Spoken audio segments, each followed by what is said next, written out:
Hoje eu vim explicar para vocês algo fundamental para o anestesiologista, o potencial neuronal. Manu, não é possível que isso seja fundamental, ninguém nunca me ensinou antes. Pois é, mas nunca é tarde para aprender, então vamos juntos com mais essa aula do YouTube. A única coisa que eu preciso em troca é que você curta esse vídeo e já me segue aqui no canal. Vamos relembrar primeiro o potencial de repouso da membrana. Ele é de menos 70 milivolts quando eu falo do potencial de repouso da membrana neuronal. Eu preciso que vocês entendam o que gera esse potencial negativo. E aqui de cara eu já vou apresentar para vocês essa bomba daqui, que é a bomba de sódio-potássio ATPase. Vocês lembram o que a bomba de sódio-potássio ATPase faz? A bomba de sódio-potássio ATPase, ela promove o efluxo de 3 sódios e o influxo de 2 potássio. Ela por si só iria gerar um potencial de repouso de menos 5 milivolts. Então, eu preciso da ação de outras proteínas aqui, até que a gente chegue no nosso potencial de membrana de repouso de menos 70.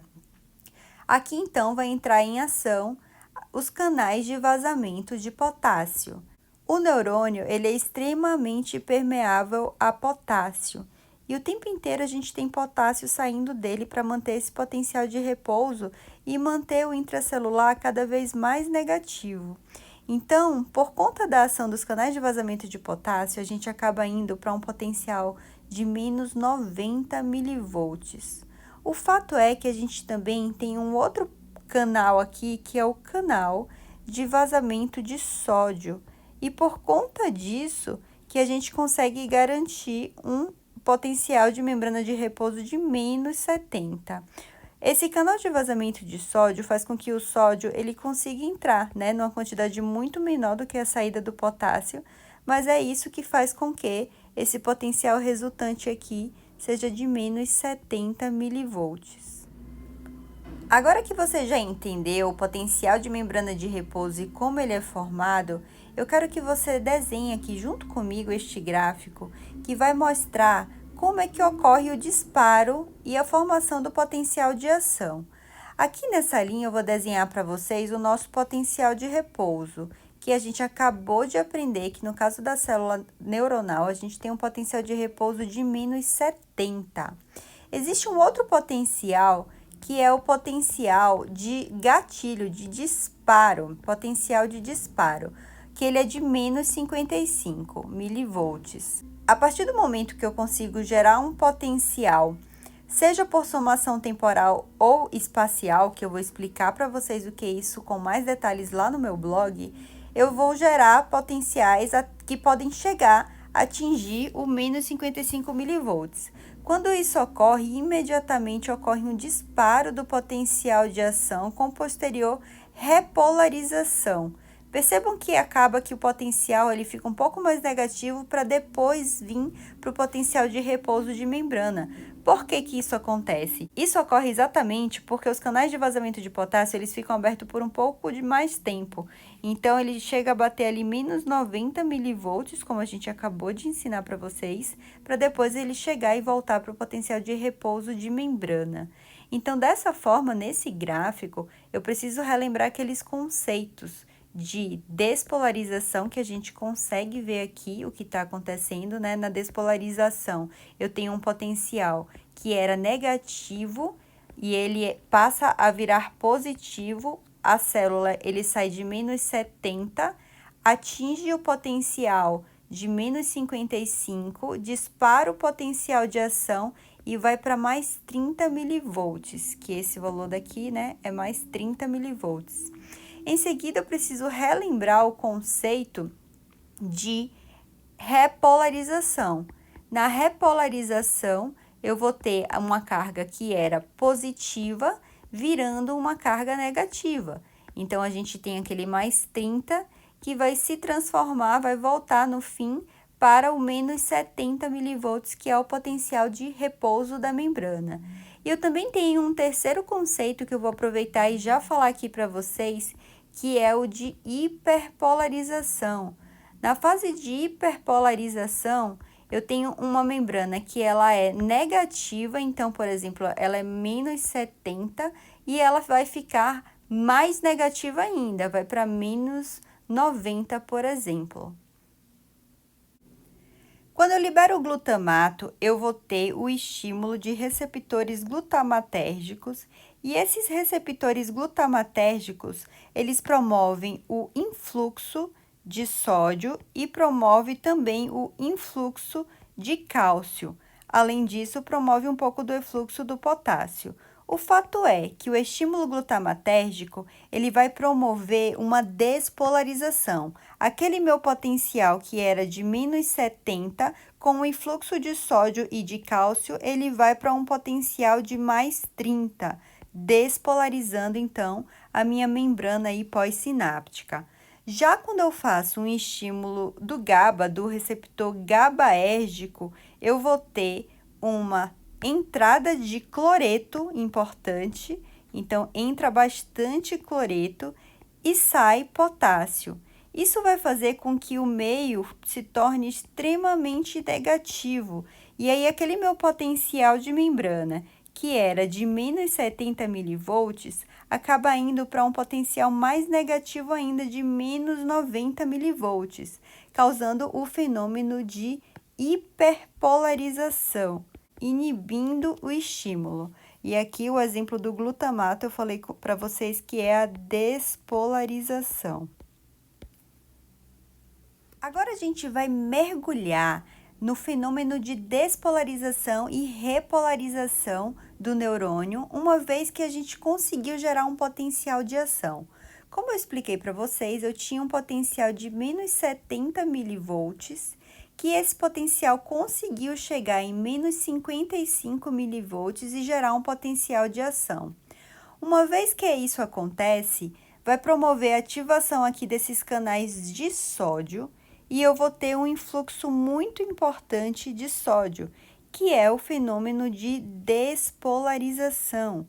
Aquela membrana que era de menos 70, ela chegou ao menos 55, gerou o potencial de ação e com este influxo de sódio, esta membrana ela chega a mais 30 milivolts. Quando a gente chega em mais 30, a gente vai fazer algum efeito aqui nesse canal. Mas antes de falar o efeito nesse canal, eu quero lembrar para vocês quem é esse canal. Vamos ver nessa imagem aqui de baixo. Esse canal é o canal de cálcio. E aqui a gente lembra que existem dois tipos de canal de cálcio, o tipo L e o tipo P. Esse aqui é o tipo P, que é voltagem independente. Quando ocorre, então, a chegada de um potencial mais positivo de mais 30 milivolts, a gente vai ter um influxo importante de cálcio. Esse influxo de cálcio que vai fazer com que aquelas minhas vesículas ali, cheias de neurotransmissores, consigam ser exocitadas, né? Vai ter ativação lá das proteínas SNE, e aí essas vesículas vão conseguir ser exocitadas e liberar aqui o neurotransmissor em questão. Agora vamos voltar e ver o que acontece com o fenômeno de repolarização. Na repolarização, o que ocorre vai ser a saída do potássio. Então, quando aqui ficar mais 30 por conta do influxo de sódio, a gente começa a ter uma ativação desses canais de potássio. E aí a gente vai ter bastante saída de potássio. E essa saída de potássio é o que garante a repolarização. E essa repolarização ela ocorre por toda a membrana, levando então a um potencial agora novamente de menos 70 milivolts, que é o potencial de repouso da membrana que a gente conhece. Quando esse potencial chega ali no canal de cálcio, ele vai promover o fechamento do canal de cálcio. Eu não vou ter mais influxo de cálcio com um potencial de membrana de menos 70. Se eu não tenho influxo de cálcio, eu não consigo fazer exocitose do neurotransmissor. Então, isso não vai ocorrer, certo? Porque a gente está no fenômeno de repolarização. Antes de finalizar essa aula, eu não posso deixar de falar para vocês como é que fica, então, a geração do potencial de ação. Desde quando eu estou ali no repouso, o potencial de repouso da membrana, que a gente já sabe que é de -70, até o momento que eu consigo disparar um potencial, né, de disparo, e por fim, eu consigo gerar um potencial de ação, quando eu chego em -55 milivolts eu gero um potencial de ação. E em cada fase dessa, eu vou ter diferentes conformações do meu canal de sódio. O canal de sódio, ele pode estar no formato de repouso, ele pode estar no formato de ativação, né? Ele pode estar ativo, ou ele pode estar inativo. Vamos lá desenhar, então, o nosso potencial de ação formado. Eu estava lá na potencial de repouso da membrana, tive um estímulo que conseguiu aqui atingir o -55, eu gerei um potencial de ação, depois eu repolarizei, acaba ficando um pouco mais negativo e depois volta para o potencial de repouso.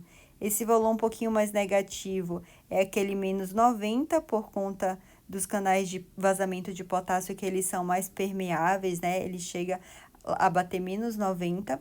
E a gente tem que lembrar que o potencial de ação ele vai chegar ali no +30. E aqui, neste gráfico, eu consigo identificar diferentes conformações. Nesse ponto aqui em questão do potencial de repouso da membrana, eu vou ter um canal de cálcio em repouso. Já aqui no ponto de despolarização, eu vou ter um canal de sódio ativo.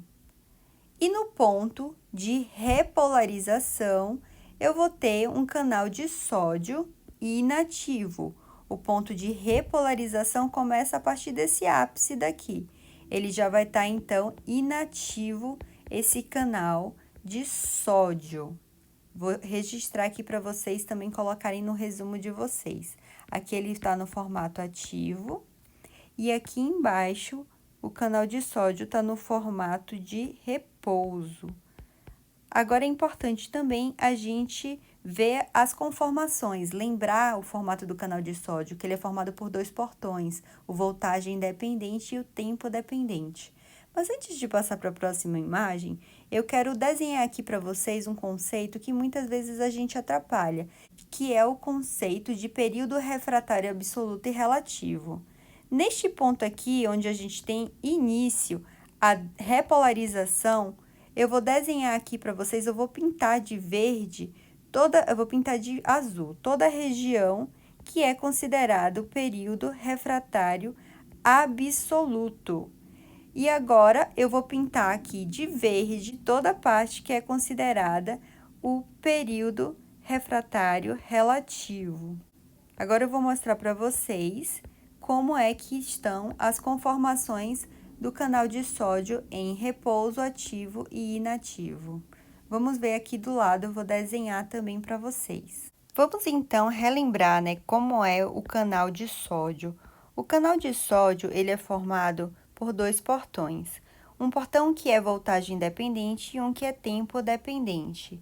Vamos primeiro falar do estado de repouso. Se eu estou em repouso, eu não tenho nenhum estímulo ali de influxo de sódio, nem nada disso. Então, vamos desenhar aqui o canal de sódio.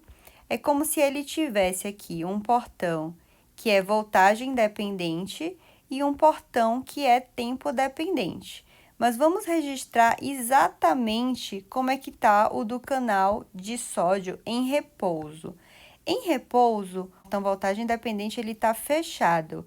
E o portão tempo dependente, ele vai estar aberto.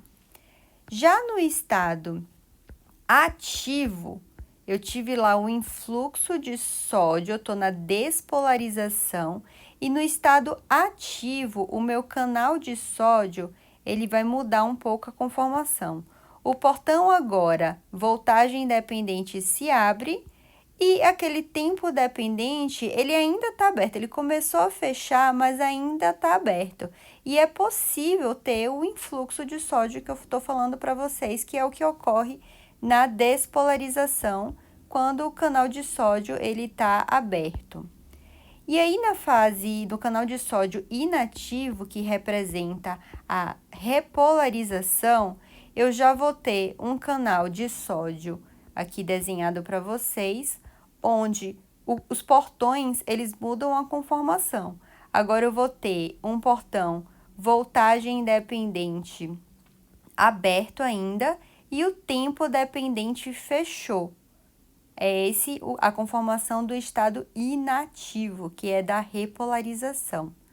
Bom, pessoal, espero que vocês tenham gostado. Para mais detalhes, eu vou deixar aqui o link do blog, onde eu descrevo cada etapa dessa e tá imperdível para vocês entenderem melhor esse assunto.